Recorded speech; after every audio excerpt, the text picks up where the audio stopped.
कोकणातील प्रत्येक अपडेट जाणून घेण्यासाठी आजच माझे कोकणच्या सोशल मीडिया प्लॅटफॉर्मला लाईक, फॉलो आणि सबस्क्राइब करा।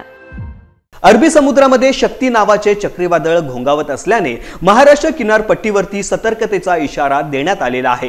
रत्नागिरीसह कोकणातील सर्व जिल्ह्यांना खबरदारी घेण्याचे निर्देश जारी करण्यात आले आहेत। हवामान विभागाने दिलेल्या माहितीनुसार 7 ऑक्टोबर पर्यंत कोकण आणि मुंबईला या वादळाचा मध्यम स्वरूपाचा फटका बसण्याची शक्यता आहे। हे वादळ सध्या पश्चिम किनारपट्टीच्या दिशेने पुढे सरकत आहे। सध्या तरी कोकण किनारपट्टीवरती या वादळाचा थेट परिणाम जाणवत नाहीये, मात्र किनारपट्टी भागात पावसाची शक्यता वर्तवण्यात आलेली आहे। विशेषतः खोल समुद्रात या वादळाचा प्रभाव अधिक जाणवेल। खोल समुद्रात वाऱ्याचा वेग ताशी 50 किलोमीटर पर्यंत पोहोचण्याची शक्यता आहे। काही ठिकाणी हलक्या ते मध्यम स्वरूपाच्या पावसाच्या सरी कोसळू शकतात।